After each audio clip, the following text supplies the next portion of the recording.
बिस्मिल्लाहिर्रहमानिर्रहीम। अस्सलाम वालेकुम डियर स्टूडेंट। आज हम आईकॉम पार्ट 1 की जो प्रिंसिपल ऑफ अकाउंटिंग की बुक है सुहेल अफजल और एम आरवी चौधरी साहब की, उसका जो चैप्टर नंबर 10 है final account completion of accounting cycle, उसकी एक्सरसाइज नंबर 7 आज हम करने जा रहे हैं। तो एक्सरसाइज नंबर 7 में कहता है following is the trial balance of Irfan brothers as on 31 December 2015। ये जो ट्रायल बैलेंस है, ट्रायल बैलेंस का ये निशानी है कि उसके दोनों साइड आपस में इक्वल होते हैं। तो देखें, ये भी 1,32,250 है, यहाँ पर भी 1,32,250 है, दोनों साइड इक्वल हैं, तो इसका मतलब है ये ट्रायल बैलेंस है। ये जो ट्रायल बैलेंस दिया गया है तो इसमें ड्राइंग्स जो है इसको हम बैलेंस शीट में लिखते हैं। कैश एसेट है, बैलेंस शीट में आएगा। गुडविल भी एसेट है, बैलेंस शीट में लिखेंगे। गुडविल शोहरत को कहते हैं। परचेजेस को हम ट्रेडिंग अकाउंट में लिखेंगे। स्टॉक ओपनिंग स्टॉक है, ठीक है, इसको भी हम ट्रेडिंग अकाउंट में लिखेंगे। बिल्डिंग एसेट है, बैलेंस शीट में लिखेंगे। फ्रेट डायरेक्ट एक्सपेंस है, इसको हम ट्रेडिंग में लिखते हैं। डेटर्स एसेट होता है, इसको हम बैलेंस शीट में लिखेंगे। ट्रेड एक्सपेंसेस ये इनडायरेक्ट एक्सपेंस है, प्रॉफिट एंड लॉस अकाउंट के डेबिट साइड पे लिखेंगे। सेल्स रिटर्न सेल में से माइनस होगा, ट्रेडिंग अकाउंट में लिखेंगे। बैंक ओवरड्राफ्ट लोन को कहते हैं, ठीक है, और ये लाइबिलिटी होती है, इसको बैलेंस शीट में लिखेंगे। सेल्स जो है इसको हम ट्रेडिंग अकाउंट में लिखेंगे। कैपिटल लाइबिलिटी है, इसको भी बैलेंस शीट में लिखेंगे। परचेज रिटर्न को परचेज में से माइनस करेंगे तो ट्रेडिंग अकाउंट में लिखेंगे। और बिल्स पेबल ये लाइबिलिटी है, इसको बैलेंस शीट में लिखेंगे। और फिर मज़ीद फर्दर पेज को थोड़ा सा ऊपर कर लेते हैं। यहाँ पर इसने कहा है क्लोजिंग स्टॉक वाज वैल्यूड 5,000। तो ये जो क्लोजिंग स्टॉक होता है इसको हम ट्रेडिंग अकाउंट में भी लिखते हैं और एसेट में भी लिखते हैं, ठीक है, बैलेंस शीट में एसेट साइड में। Prepare trading and profit and loss account, हमने ट्रेडिंग अकाउंट और प्रॉफिट एंड लॉस अकाउंट इकट्ठा बनाना है, एंड बैलेंस शीट और बैलेंस शीट भी बनानी है। तो सॉल्यूशन की तरफ चलते हैं जी। तो एक्सरसाइज नंबर 7, और ये trading and profit and loss account का ये फॉर्मेट है। ऊपर आपने इदारे का नाम लिखना है इरफान ब्रदर्स, और यहाँ पे trading and profit and loss account, और यहाँ पे फॉर द ईयर एंडेड जो डेट होगी वो आपने यहाँ लिखनी है। तो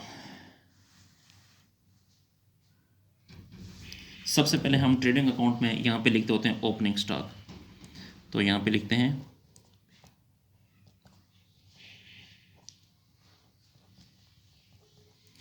ओपनिंग स्टॉक की अमाउंट है 24,250।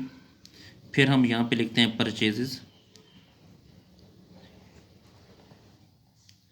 परचेजेस हमारे पास 28,500 है। फिर इसमें से लेस करते होते हैं परचेज रिटर्न,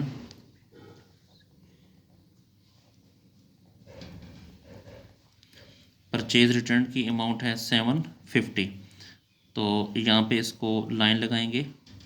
तो 28,500 में से 750 को माइनस करेंगे तो बाकी आएगा 27,750। उसके बाद यहाँ पे हम डायरेक्ट एक्सपेंसेस लिखते होते हैं।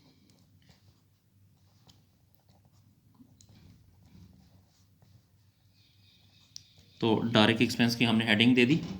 तो डायरेक्ट एक्सपेंस हमारे पास सिर्फ एक ही है, फ्रेट।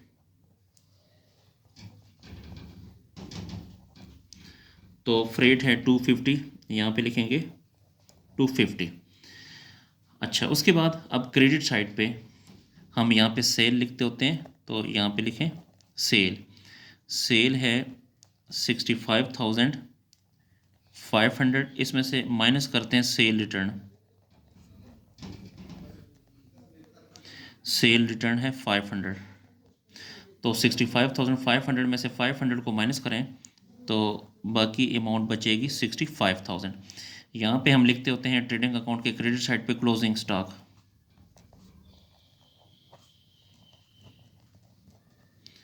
क्लोजिंग स्टॉक है 5,000। अब डिस्टेंट मैंने आपको पहले भी बताया था कि ट्रेडिंग अकाउंट के डेबिट साइड पे सिर्फ ओपनिंग स्टॉक, परचेज रिटर्न और डायरेक्ट एक्सपेंसेस लिखते हैं, और ट्रेडिंग अकाउंट के क्रेडिट साइड पे सेल रिटर्न और क्लोजिंग स्टॉक लिखते हैं। बाकी इन ट्रेडिंग अकाउंट में और इसके अलावा कुछ नहीं लिखते। अब इन दोनों को आपने प्लस करना है, 65,000 प्लस 5,000 तो ये आ जाएगा 70,000। तो यहाँ पर भी लिखें 70,000, दूसरी साइड पर भी लिखें 70,000। 70,000 में से ये 24,250 भी माइनस करें, 27,750 भी माइनस करें और 250 भी माइनस करें, यानी 70,000 में से ये और ये तीनों अमाउंट माइनस करेंगे तो बाकी बैलेंस आपके पास बच जाएगा 17,750। इसे आपने कहना है ग्रॉस प्रॉफिट।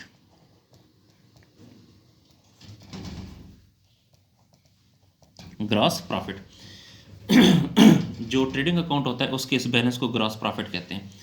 अब हमने ये ट्रेडिंग अकाउंट तो बना लिया एंड प्रॉफिट एंड लॉस। अब इसके बाद प्रॉफिट एंड लॉस। तो डियर स्टूडेंट ये प्रॉफिट एंड लॉस अकाउंट है, ये वाला।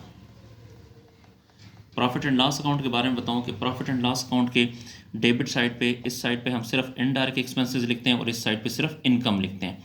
तो ये जो ग्रॉस प्रॉफिट है ये भी इनकम है, इसको उठा के यहाँ लिखें।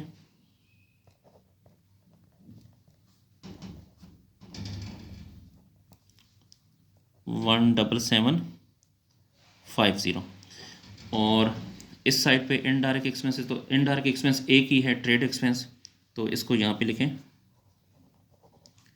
ट्रेड एक्सपेंसेस, वो है 7,000।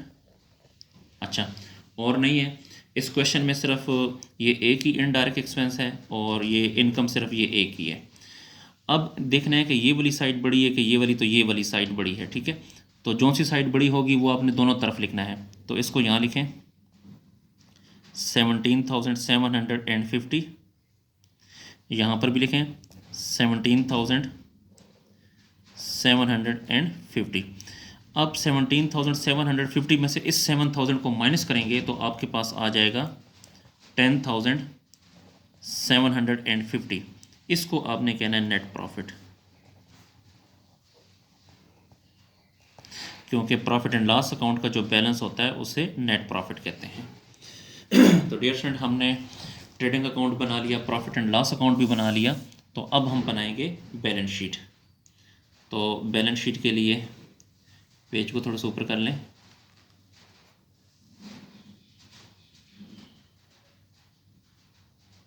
जी ये बैलेंस शीट है, बैलेंस शीट का ये फॉर्मेट है। तो इसमें भी ऊपर आप लिखेंगे इरफान ब्रदर्स और यहाँ पे लिखेंगे बैलेंस शीट, और एज ऑन जो डेट होगी वो आपने यहाँ लिखनी है। इस साइड पे एसेट्स लिखेंगे और इस साइड पे लाइबिलिटीज लिखेंगे। तो हमारे पास जो सबसे पहला एसेट है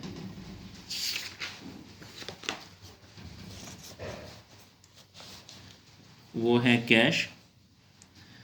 तो यहाँ पे लिखें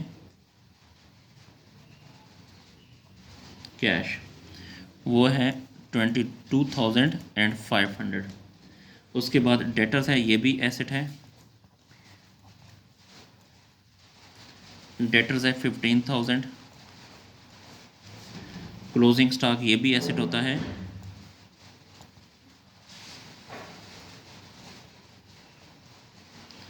क्लोजिंग स्टॉक है 5,000। इसके अलावा जो गुडविल है ये भी एसेट होता है, गुडविल शोहरत को कहते हैं 6,500। फिर बिल्डिंग ये भी एसेट है,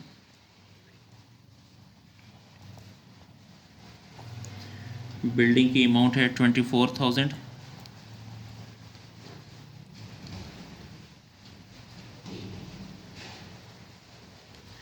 इस साइड पे हम लाइबिलिटीज़ लिखते हैं।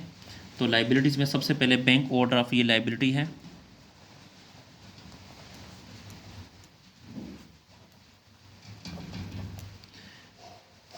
$12,500। फिर है बिल्स पेबल, ये भी लाइबिलिटी है,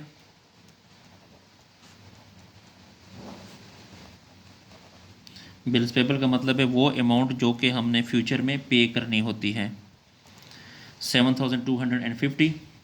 उसके बाद कैपिटल को मैंने पहले भी बताया था कि हमेशा इनर कॉलम में लिखते हैं। तो कैपिटल है 46,250। इसके साथ प्लस करते हैं net profit. Net profit dear student जो कि आपने ये मालूम किया है, ये नेट प्रॉफिट 10,750, ये यहाँ पे लिखेंगे। 10,750।